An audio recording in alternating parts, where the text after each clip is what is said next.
Olá, turma! Como vocês estão? Espero que vocês estejam todos bem, todos se protegendo. Bem, hoje então iremos continuar com as nossas aulas de TR de coluna vertebral e focaremos hoje nos protocolos básicos de coluna lombar, ok? E o que é a coluna lombar? A parte inferior das costas compreende a coluna lombar. Ela é formada pelas vértebras, os discos intervertebrais, os nervos, músculos, ligamentos e vasos sanguíneos. Conectando-se à coluna torácica acima e ao sacro abaixo, a coluna lombar ela compõe a terceira região da coluna vertebral. Observem também que ela forma uma outra curvatura, a terceira curvatura da coluna, ok?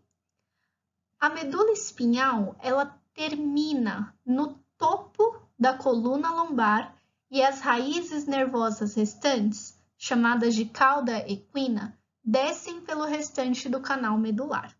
Então, aqui na imagem, vou circular aqui para vocês. Então, observem que o canal medular, que a medula espinhal, ela termina praticamente após L1, então na região superior de coluna lombar.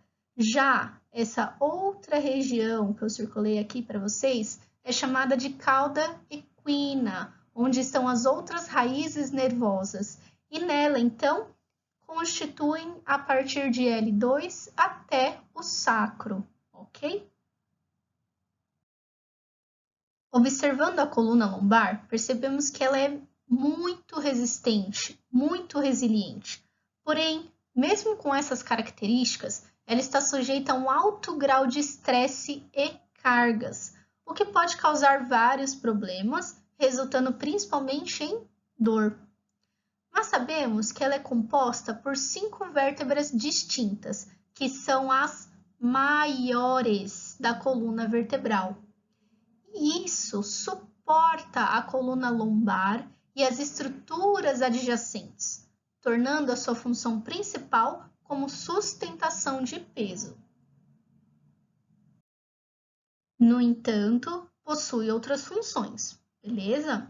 Então vamos lá, vamos falar um pouquinho de cada uma.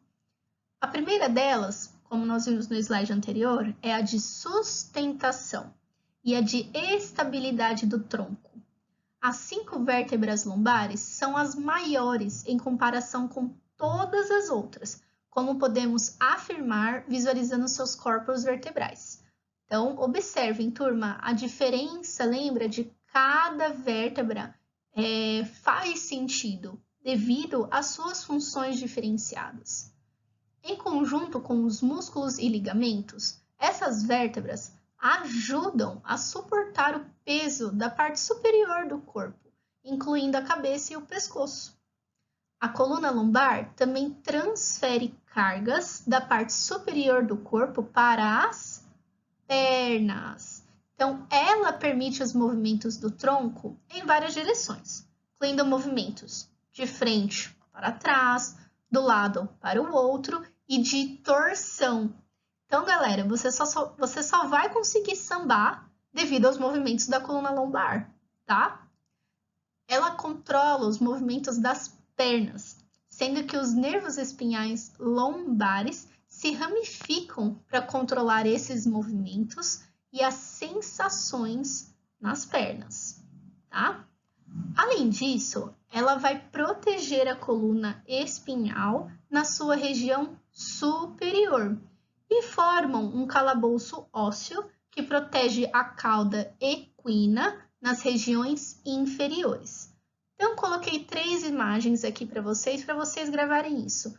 Coluna lombar, além de funcionar como sustentação e estabilidade, ela permite a movimentação das pernas, já que é dela que saem as ramificações para controlar os movimentos e as nossas sensações nessa região.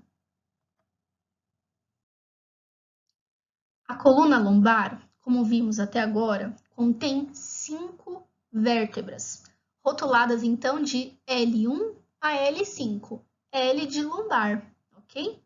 Que aumentam progressivamente de tamanho, descendo a parte inferior das costas. Então, L5 é maior do que L1.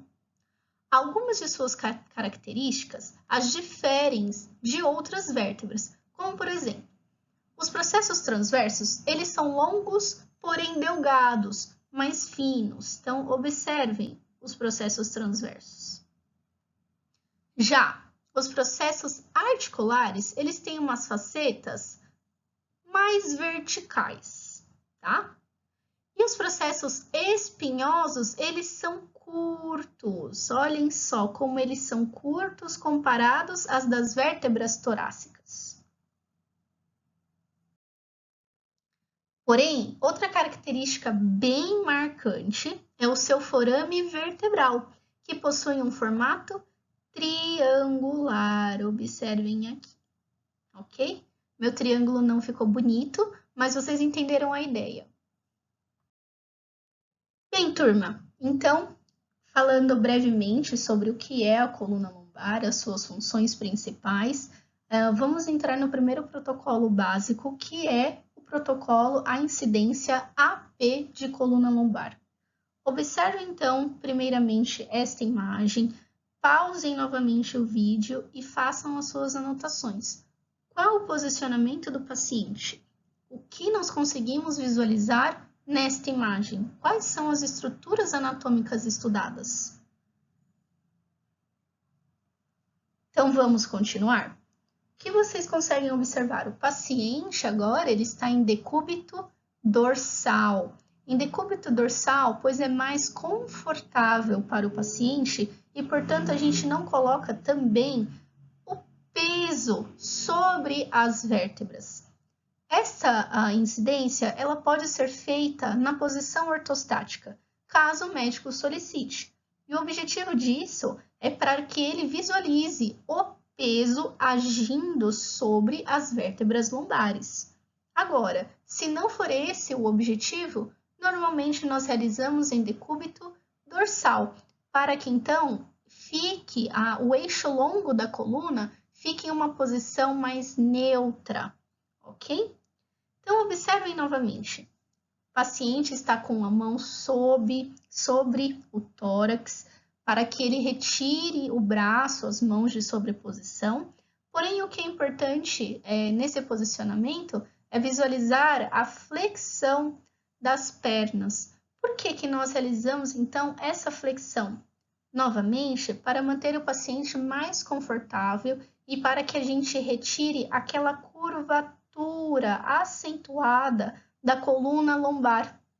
Portanto, quando a gente pede para o paciente flexionar as pernas, então não precisa flexionar muito, levemente, nós fazemos com que o eixo longo da coluna fique totalmente encostado na mesa e, portanto, você não crie uma magnificação, uma distância objeto-filme, a sua DOF, e a sua imagem se torna com mais qualidade.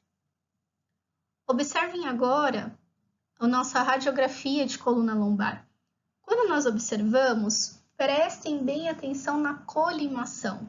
O meu objetivo não é um abdômen, mas sim o eixo longo da coluna. Então, a colimação, ela precisa estar bem alinhada, tanto na margem superior, inferior e nas laterais, para que eu pegue somente o eixo longo da minha coluna vertebral.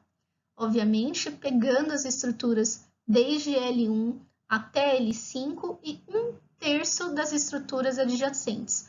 Como que eu sei identificar as vértebras de uma coluna lombar? Então, uma dica para vocês, galera, é procurem as outras estruturas, como, por exemplo, as costelas. Se a gente observar aqui, eu consigo visualizar, olha só, um par de costelas. Se esse é o par de costelas do final da minha coluna torácica, qual par de costelas estamos falando? Ou melhor, de qual vértebra nós estamos conseguindo visualizar? A vértebra T12, porque é ali que saem os últimos pares vertebrais, desculpa, de costelas, tá? Então, observem, se esta daqui é T12, a última vértebra torácica, obviamente, esta daqui será L1.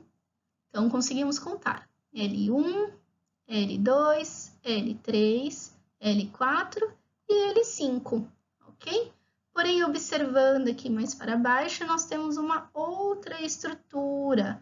Essa estrutura é o sacro, que posteriormente, na nossa próxima aula, nós iremos também discutir incidências para visualizá-lo, tá? Para o protocolo básico de coluna lombar, ou seja, na incidência AP, nós vamos utilizar o filme 30x40 ou 35x43 na longitudinal, utilizando a grade Potterbook.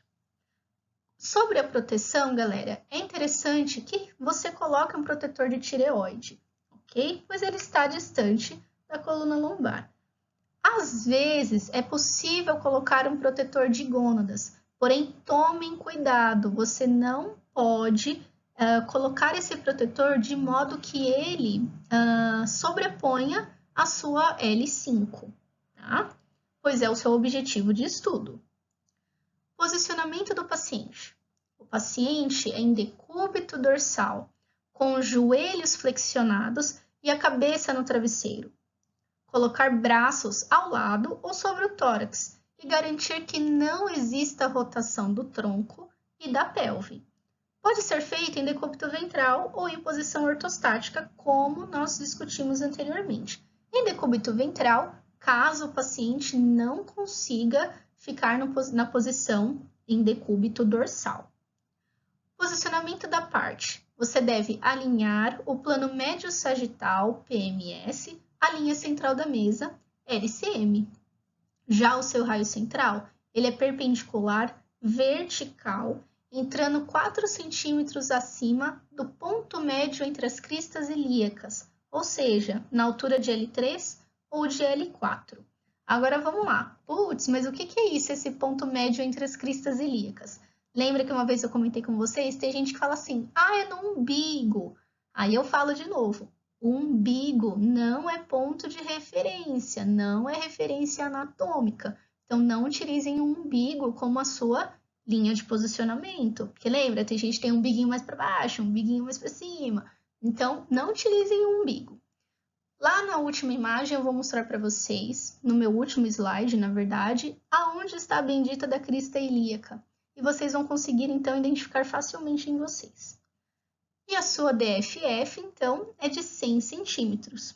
E o importante é realizar ao final de uma expiração profunda, para que não haja os movimentos intestinais e para que o paciente, então, consiga manter um posicionamento adequado. Novamente, essa flexão de joelhos, ela vai possibilitar também uma abertura das articulações intervertebrais, então melhorando ainda mais a visualização das vértebras lombares e as suas estruturas. Quando a gente realiza em posição ortostática, a gente quer visualizar a coluna lombar, mas com a carga natural da coluna, ou seja, o peso agindo sobre a coluna. Agora, vamos visualizar a nossa segunda incidência básica de rotina de coluna lombar, que é o perfil. Então, peço novamente para que vocês pausem o vídeo e façam as suas anotações. Qual o posicionamento do paciente e o que nós conseguimos visualizar nessa radiografia. Vamos continuar? Então, olhem lá. Minha paciente, ela se encontra em decúbito lateral. Portanto, você pode realizar em decúbito lateral direito ou esquerdo, certo? Observem que interessante nessa imagem, nesse posicionamento. Existe um protetor de gônadas. Olha que interessante. Esse protetor não é aquele que nós usualmente vemos nos hospitais, mas é sim uma placa maleável de chumbo que foi colocada justamente sobre a paciente, cobrindo essa região das gônadas, sem que atrapalhasse na visualização da coluna lombar. Ou seja, você não pode colocar esse protetor sendo que ele sobrepõe a sua L5. Não faz o menor sentido, tá? Que mais? Que a gente pode visualizar? É normal nós termos essa curvatura lateral da coluna. E observem, aqui ela está totalmente deitada na mesa, lateralizada, porém, observem o grau de curvatura nesta região. Mais para frente eu vou mostrar uma imagem para vocês que a gente pode evitar essa curvatura. E se a gente evita essa curvatura, a gente adquire essa imagem em perfil verdadeiro, tá? Então, observem novamente aqui, agora do lado esquerdo, a radiografia e prestem bem atenção nas estruturas anatômicas. Olhem o processo espinhoso da coluna lombar. Ele é bem pequenininho comparado aos outros. Pequeno, eu digo de comprimento, pois ele é largo e o comprimento, então, pequenininho. Olhem o tamanho dos corpos vertebrais, bem grandes, se comparados às outras vértebras. Novamente, para a coluna lombar perfil, nós iremos utilizar o filme 30x40 ou 35x43 na longitudinal com a grade Potterbook. Se for possível, coloque o protetor de tireoide. O posicionamento do paciente é em decúbito lateral, com um plano médio coronal e as costas alinhados com a linha central da mesa. Colocar um travesseiro sob a cabeça, joelhos flexionados com apoio de joelhos e os tornozelos para manter o posicionamento em perfil verdadeiro, além de promover conforto ao paciente. Caso você não tenha um travesseiro, você pode pedir para o paciente colocar as mãos embaixo da cabeça, como se ele fosse dormir de lado mesmo, para que se torne então um posicionamento mais confortável. Já o posicionamento da parte, você deve colocar um apoio sob a cintura, caso o paciente apresente uma curvatura acentuada e para manter o eixo longo da coluna paralelo à mesa. Garantir que o tronco e a pelve estejam em perfil verdadeiro, então que não exista nenhuma angulação. O raio central é perpendicular vertical, entrando 4 centímetros acima do ponto médio entre as cristas ilíacas, ou seja, na altura de L3 e L4. E a sua DFF é de 100 centímetros. Lembrando, atenção, que é importante realizar ao final da expiração profunda. Então, olhem lá. Vamos lembrar um pouquinho sobre o que é a bendita da crista ilíaca, para te ajudar no posicionamento do seu raio central. Então, olhem lá. Aqui nós conseguimos visualizar diversos ossinhos, porém, a crista ilíaca, ela pertence ao osso íleo, um componente da pelve.